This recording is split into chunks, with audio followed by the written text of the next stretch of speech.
Hi, welcome to another Magic of Compassion episode. I'm Little Wu from the School of Enchantment, and today's question is, how do you forgive yourself when the others involved can't, don't, or won't give you opportunity to apologize? Thank you so much for that question. Today I'm recording from Trout Lake, and such a beautiful day, so wonderful time to contemplate what does forgiveness mean, and what does it mean to forgive yourself or others? What does it look like to forgive yourself and others? So each person, might have to kind of really define that for themselves. What do you do when you forgive yourself? And what does it look like to not forgive? So maybe forgiveness means letting go of the hard feelings, learning how to understand what happened, learning to understand yourself in that situation, learning to understand what caused you to act a certain way. So for me, practice of understanding is the path towards compassion. And when you have compassion, you naturally forgive because you understand why you did something. Even if it was harmful, even if it was hurtful, you start to understand, and usually it will be because you were in some type of protection survival mode. You were reacting because you felt threatened in some way. And so when you understand that, it doesn't mean that you love how you acted, but you understand, and understanding creates deeper compassion. And it also creates change, because then you realize, the next time I'm in a situation where I'm triggered this way, where I'm triggered into a survival mode, then I know that I need to do something to change that trigger and react differently, respond differently. And so forgiveness means that you understand how things happened and that you let go of blame or guilt or shame towards yourself or towards others, and you move forward with a new depth of understanding how to behave next time, what to do to support yourself and others. And so if I then were to flip the question and say, well, then what does it mean, and what does it look like to not forgive? Then the not forgiveness would be to hold on, to continue to hold blame or shame or guilt for yourself or others, to feel that you can't live with yourself for what you've done, or that you can't live with someone else for what they've done. And that not being able to live with it, not being able to let go, is a lack of understanding. And it doesn't mean that when someone does something harmful and we understand why they did it, that we're not still feeling hurt, or that we still don't, wish that it didn't happen at times, or we're not still dealing with the consequences of those actions. Consequences, just feedback from the universe. It's not punishment, it's just feedback. And so humans tend to take punitive measures. We want to punish others for the actions that they've taken. But punishment is only the top layer in terms of helping someone understand what has happened. Usually it actually creates more contraction. It creates someone to feel the guilt, which actually blocks them from wanting to understand. So guilt, shame, and blame actually feels very threatening in our body. When we feel that way, we feel threatened, and then we tend to shut down. And I know that sometimes when I've been in a situation where I felt very unsafe, I just start to lock down into survival mode, and I'll just start defending myself. That's my mode when I react. When you lock down into survival mode, you have 3 primal reactions. One is you start to attack back because, hey, you feel attacked, so you're going to attack back. So there's some of us that is our primal reaction, is just to fight back. And it's not evil, it's not hateful, it's just an organism that feels cornered. It's going to either do one of 3 things, and one of the 3 would be to attack. The other one is to defend, and it is a form of fighting, but it's more defensive. It's more like blocking, proving that you're right, proving that you're innocent, defensiveness of any kind, not just with your fists, but with your words. So trying to defend, put up walls, armor, to prove that you're innocent. Those are all defensive moves. And that's where I tend to go when I'm feeling threatened. The third one is you might feel like just running and escaping or hiding. And so for some people, they just remove themselves from the world or from the situation, or they just hide away, or they become really small. And I don't mean just physically roll up in a ball. I mean literally just kind of remove your energy from the situation. So they might not respond, they might do the silent treatment. There's a lot of different ways that we hide or escape. Or they might need to go towards their substances that help them just deal with the situation. So, substances, addictions, those are all ways to handle pain or feeling the contraction and just wanting to get away from it. So that's a form of hiding escapism. That's the third primal reaction. So out of these three reactions, if you were reacting that way in a situation and you caused harm or caused damage to a relationship, just know you were in survival mode.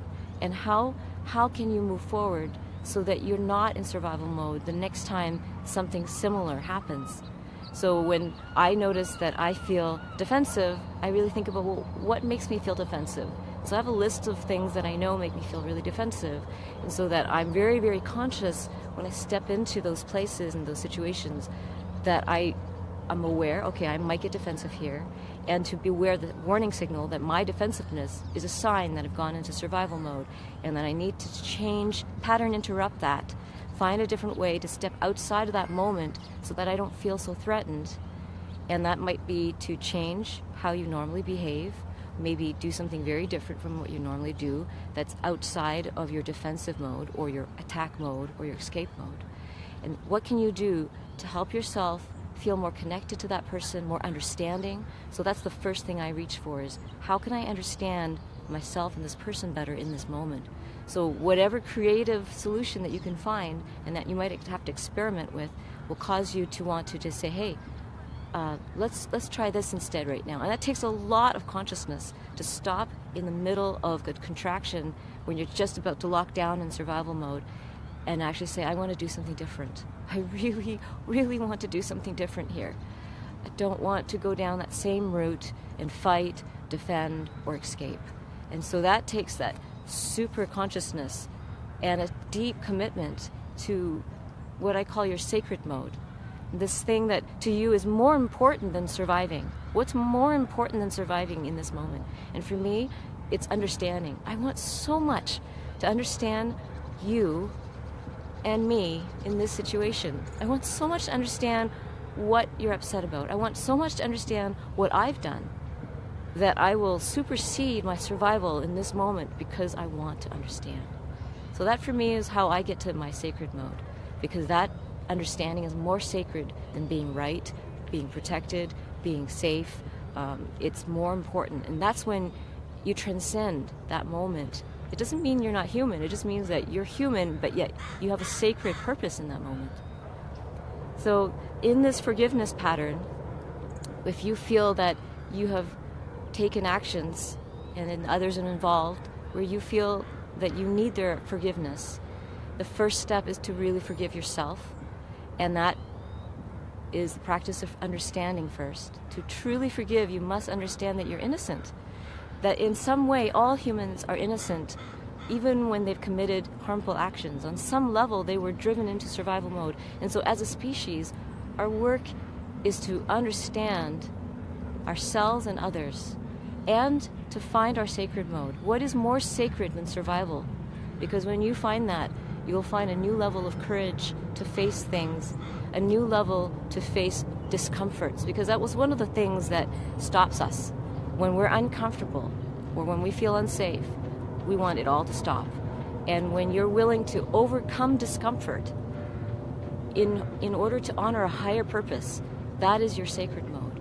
When you're willing to overcome pain or face pain in order to reach for that sacred thing that you're here to explore and you're here to understand, you're here to honor, then you will have reached your sacred mode. So I'm going to be talking a lot more about sacred mode in the coming videos, because it's really at the core of this work, and it really gives us a new sense of purpose and willingness to transcend discomfort and pain. So the pain of not receiving someone's opportunity to apologize, so someone won't let you apologize, you can still forgive yourself by understanding what happened for you, even if they won't let you understand what happened for them.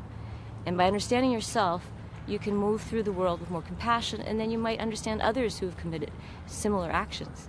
So when I see someone who's really defensive, I feel like I really understand. I know they're backed in the corner. I know why.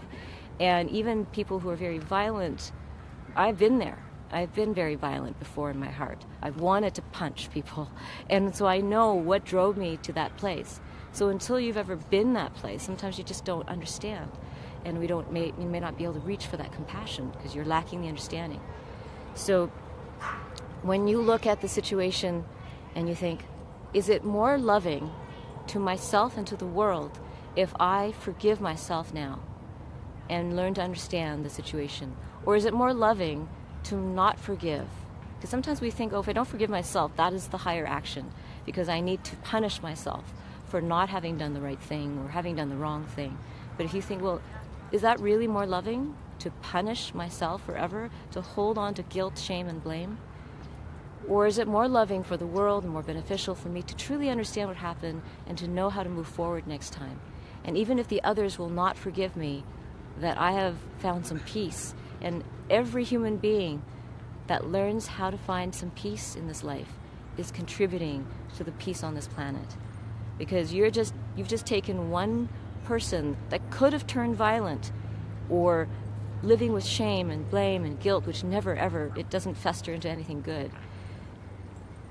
That removal of shame and blame has made you more peaceful, and then that's contributing to the peace in this world. And so your work to heal will heal the planet.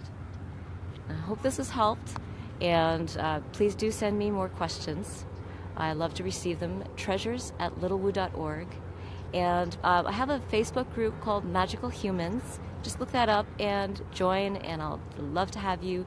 It's where I'm going to do more. Actually, I'm going to do more little questions and do office hours and check in and do little specials in there. So please join me in Magical Humans group on Facebook so that we can continue little private experiments and conversations there. And sending you love from Trout Lake. Mwah. Thank you so much for joining me. If you're curious about my one-on-one sessions, workshops, or online classes, visit littlewoo.org. Lots of love.